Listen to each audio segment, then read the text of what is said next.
Jimmy broke 2 school records. We were the national team of the week. 4 buffs over 100 yards receiving. First time with 2 receivers having 11 plus catches.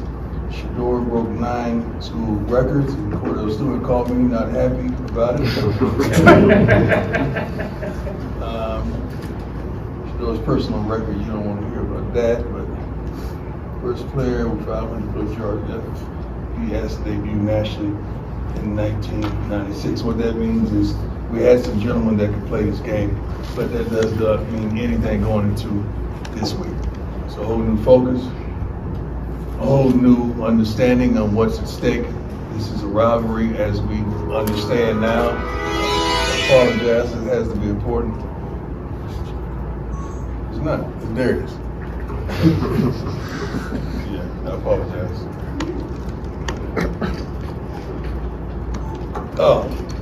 It's a rivalry. We take it very seriously. First home game in front of our nation, and we had a good practice today. We really did. I thought we could have took it up a notch with our focus, but we had a pretty good practice today overall. Let's keep the questions. Hello, Ryan. Hey, Coach Ryan Cohen for DNVR. How you doing, sir? I'm doing great. How are you? Almost every other coach in the country talks about building inside out. Yeah. You talk about building outside in, and you kind of saw that play out on Saturday. I'd love to hear just your philosophy. Well, when you talk about, people say it, I build outside in because I'm a DB and I play receiver and I play skill position, so you would think that. But our line offensively did pretty darn well. Defensively, it looks like we played like garbage because we surrendered so many yards and points, and we're gonna fix that. But we have depth at both of those positions to get us to our destinations that we desire. So it's not like we just structured to build inside out. My attractability to skill level players is just a bit more in the D-line and O-line. But trust me, they're coming. With D-line and O-line, trust me, they're coming. I asked you a few weeks ago about the relationship between Shador and Sean Lewis. Mm-hmm. And after the game the other night, kind of got me thinking back to when you were going through the process of trying to find an offensive coordinator. What were you looking for, and what made Sean the right fit? A guy that could take this offense to another level.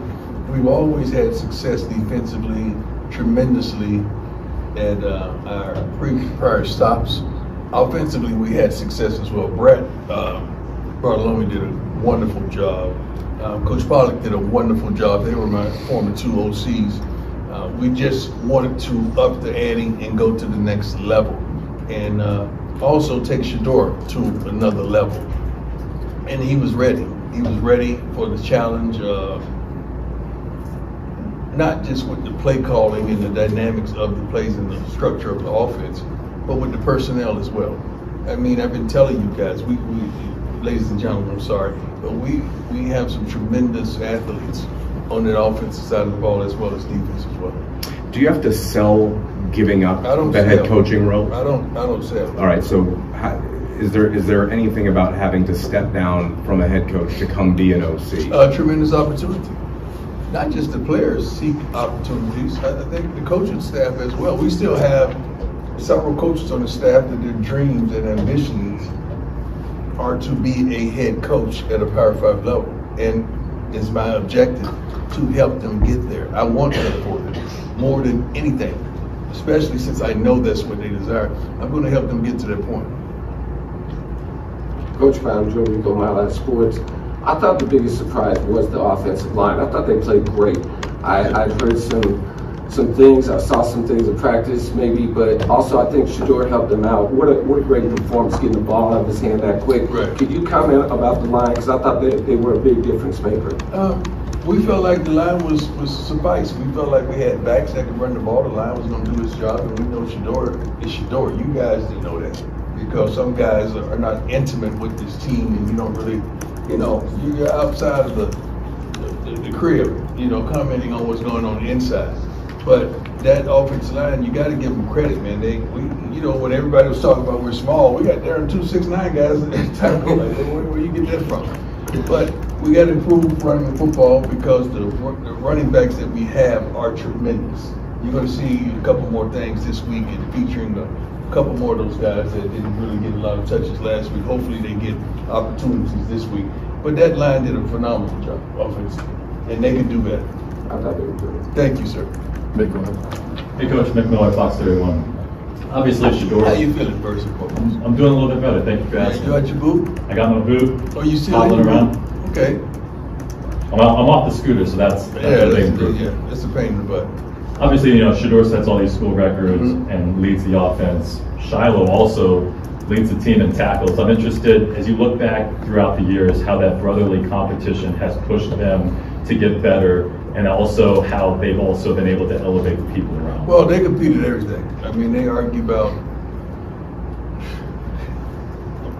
I know what I was getting ready to say, but I was like, okay, should I say that? But as a parent, it's a good thing. I'm going to say it. They argue about who has the most money in the bank. I like that because it's not who's spending the most, who has the most stuff. It's like who has the most in the bank. I love to hear that argument. I love that. Then I get up, then it gets on my nerves, and I say, let's stop it. But they go in and compete all the time. And I like it because it pushes them. They've been doing it since they were shorties. I mean, coming out the womb. And I really like that Shiloh, the back end, he's the verbal leader back there defensively, and Shador does what he does. But I love the brotherly competition, and it won't stop. Trust me. All right, Matt Rhule, Pseudo 9 News. This Nebraska rivalry is really deep. It's really strong. Yeah. What have you kind of learned since coming here? What have you been able to teach this team? And really, what is this team feeling going into this game? Rivalries are rivalries. There's some more severe than others. I think everywhere you go coach, from high school on up or from youth league on up, you're going to have rivalries. And just learning the dynamics of the different rivalries are, I like it. It's delightful. So I've learned the severity, the serious nature of this rivalry, and I'm embracing it 100%. This is personal. That's the message of the week. This is personal. Jimmy Surfoss, 247 Sports. I guess, what have you just seen from this Nebraska team so far? You're well, Coach. I do admire their coach tremendously. I mean, what he did in Baylor. I know things didn't go the way they desired them to go in Carolina, but just that opportunity and doing what he did is something that some aspire. I don't aspire to go to the NFL, but some aspire to go to. But I like it. He's done a phenomenal job with that team and trying to get them in the right direction. They play hard, they play tough, they're physical. They dot I's and cross T's, and trust me, they're not going to lay down at any means. They're going to come in here and be prepared for a dogfight. They know the athleticism that we feature and what we come to the table with. So it should be a tough game. And I think we may have a couple players that played for me once that's on that team as well. Hey, Coach Brian, DSM. You reported that you were thankful that you were able to make it throughout the game. Mm-hmm. I was wondering what you were thinking when you had to sit down on that chair during the game. I was hurting every last day. And how much of a toll did that game take on you? Well, forget me. I was thankful that the kids make it. You know what I'm really happy about that? We didn't suffer from the heat exhaustion. We didn't allow that to affect us. And I think we ended up with 6 or 7 penalties. Yes. Yeah, which was phenomenal. I mean, you guys say we just met. Now, you gonna get these guys on the same page and all that? But it was phenomenal. My health is my health. Just to lead them out and run out the tunnel was enough for me. I did what I needed to do. Now it's time for them to get on. My health is going to be crazy. I'm going to take meds. I'm going to shoot it up. I'm going to do what I have to do to make it through. But this is about the kids. Thank you for asking. Nikki, go ahead. Hi, Coach. How you doing? Good, how are you? Nikki Edwards, U Sports Report. You mentioned on Saturday that Travis has the Heisman chilling at the crib right now. How proud are you of him just to kind of have him in Heisman contention to any degree? Well, I think we have 3 of them is in Heisman contention right now. And Travis, what he's capable of doing, I've been saying that since he got here, since he got to Jackson, when I first laid eyes on him. The kid is he's different, as the young folks say now. He's phenomenal. He loves the game. He gets upset. Like I told he and Dillard, I don't want to see him practicing until Wednesday. So they're going to start work tomorrow, which gave them a few days off to get their body recuperated. But this young man loves the game of football. And you try to find out the intangibles about his life so you can recruit to that. You try to find out what makes him tick, what makes him him, and you recruit to that. You're not going to find anyone in the country with that talent, but with the thought process of how he goes about life. That's what you're trying to identify and go select young men that can accompany him on the journey. What did you think of his shirt on Saturday in the pregame and in postgame? I didn't even see it. He's wearing a Deion Sanders shirt. I don't know. You just first wanted to alarm me with that. I had no idea. I love it. Travis is like a dirty son to me. Travis got a tear out of my eye last week, man. He brought me, I'm a fisherman, he's a fisherman. And he brought me a little lunchbox looking thing, which was a reel. It was a reel inside that was unbelievable. That you can't even get tangled up in this reel. You can't get a bird's nest in this reel. It was phenomenal, and he has the rod coming with it. And he's telling me, but he's teasing me. He's giving me bit to piece by piece, but just for him to care enough to understand that that's what I love, and that's what we share in common. So I love that. I love that young man's life. It has nothing to do with his athleticism. I just love him as a person. He's a tremendous human being. Hey, Coach Tyler King. How you doing, sir? I'm well, thank you.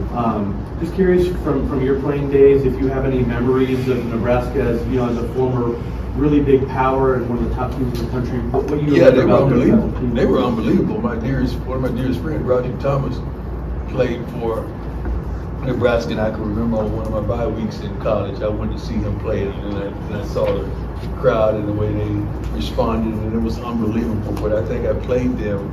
I think it was my freshman season. We went to play in Nebraska, and I'm pretty sure we won. But it was a tremendous sight to see how they love football in Lincoln. Hey, Coach, Jack Carlo with Buffalo's Wire. On Saturday, I don't think we saw Alton McCaskill or Kamani playing. Just wondering if you can give us an update on those two. Well, Kamani has to be ready. He has to get ready. He has to get ready to play. McCaskill, he's close. He was mad today because he took it upon himself to take his gold jersey off on himself and not, we didn't tell him to. I'm like, I don't want you hit in practice. I want you to make it to the game. But he wants it so bad. He wants it right now. And we're going to monitor him and see. He should have. I wanted to take him, but he should have dressed out. But I wasn't going to play him. That wasn't going to happen. But the kid wants to play right now. And we got to make sure he's ready. He's prepared. Coach Sean Keeler at the Denver Post. Yes, sir. You mentioned Travis. I'm curious, as somebody who could play anywhere on the field and did, why do you think it's so hard for a defensive guy to win the Heisman, to be considered for a Heisman? And what can you say to those older voters who just won't embrace that? Because they want action. I mean, they want action. They want to see plays made, and it's hard to make plays when the play is not designed for you to make it. You got to be so aggressive and so dominant as Charles Woodson was to be able to command that type of attention and make those type of plays where you actually win the Heisman.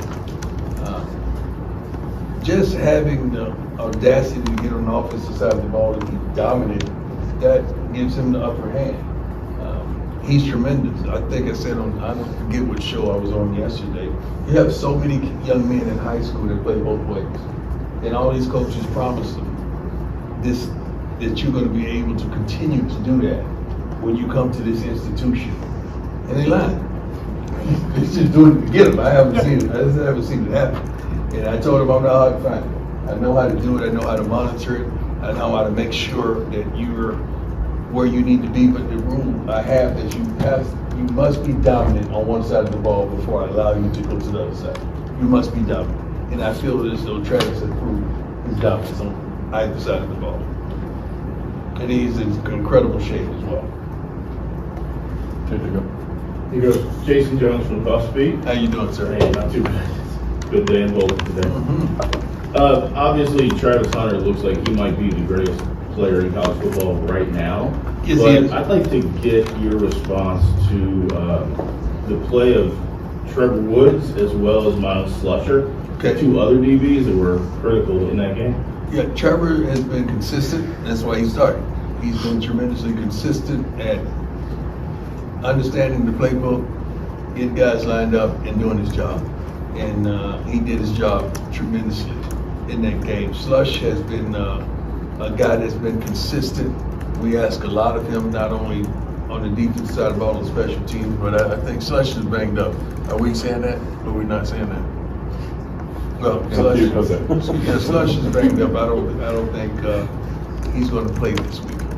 Yeah, but he's banged up, and I want to do what's best for him right now instead of what's best for us right now. I don't want him, just lagging and continuing this. I'd rather him go. If he has to get a minor surgery, let's go get it right now so you be ready for the run, because we're going to make a run.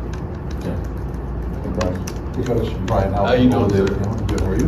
Good. I know, as a coach, you mentioned the other day you're already looking forward to the next one as soon as that one was over. Yeah. As you watch film, what are some things you saw that this team needs to get better at, especially defensively? Us? Yes. We got to stop the run. We got to tackle a lot better. Linebackers got to do their jobs. Coach Kelly called a great game. We must execute the calls. Great game, great call. You know what's supposed to happen, but when it don't happen, you get upset. And I can't get upset with the coach. I'm upset with the kid because I know what's supposed to happen. And we got to hold those young men accountable, and we will, and we have. So he called a great game, but we must be better defensively, because that in turn gives the more opportunities to score.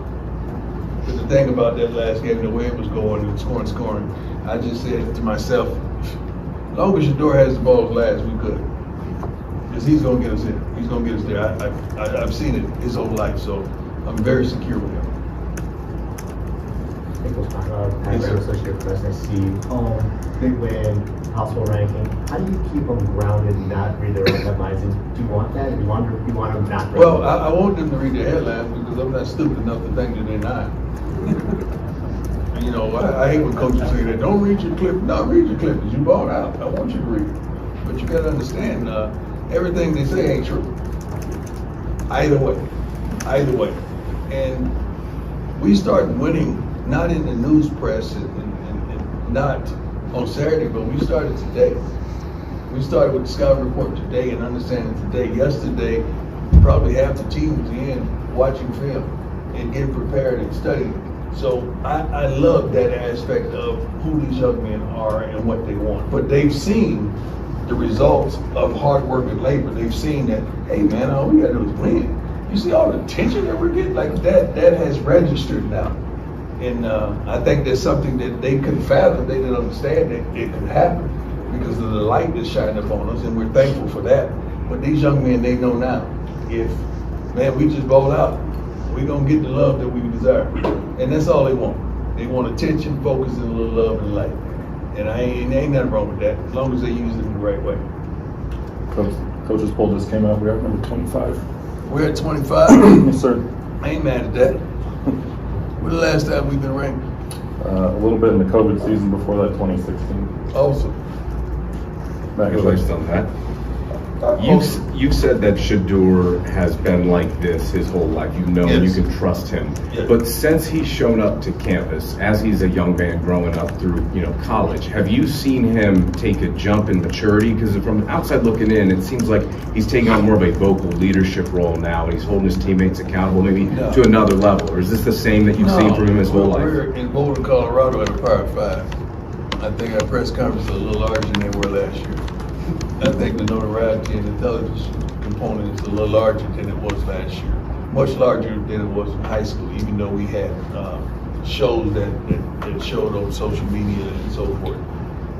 He's been the consistent same guy, and that's what I love about him. He rocks steady. He doesn't allow the attention and the focus and the lights to turn him or deter him or to lead him in a certain direction. He is who he is unapologetically. He's going to speak his mind. He's not abrasive whatsoever, but he's a very intelligent young man. So when he talks, you might want to listen, because what he's saying is he's not saying to be offensive. He's just saying to educate and inform, because he's trying to tell you what he sees. And that's the first thing I ask him when he come off the field. What did you see? What did you see? He said, I didn't like that. That wasn't good. That wasn't good for us. It's cool. Let's go with it. Next series, let's get ready. So he shakes it off and he's ready for the next series. But he analyzes it in everything, on and off the field. And that's something that you want from a quarterback. You want to know their lifestyle, how they act on and off the field, because that stuff translates. You can't be, you know what I'm talking about. Last one, Good morning, Coach Prime. Mike Law with KUNC Radio. How are you? How you doing, sir? Question. Talk about this. It was at the case with the spring game. Do you think we're going to see the same type of the alumni coming back for this week and real life building up with this rivalry game? I don't know. I'm so locked in on what we have to do. I'm not locked in on who's coming. Although I have some friends that are definitely coming that you guys don't love, to see them. But I don't know about the alumni. All I do know, if they decide to come, they have true instructions to take care of. To make sure they feel at home, to make sure they feel comfortable, to make sure they feel like they were a part of this process, and they were. I wouldn't be here in this building, wouldn't be here if it wasn't for them. Thanks, Coach. That's it. Thanks, Coach. You guys know? Yeah. Okay. So we heard about the coaches poll, but if the AP comes out, where do you believe this team should be after the first I game? don't care what no one says about where we should be ranked. I don't care about no ranking. I care about how we practice tomorrow. That's what I'm caring about right now. That ranking don't have a record, does it? Ranking don't have a record. Thank you. Thank you, Coach. Good man, Sam. I don't care what you guys say about Sam. He's a good man.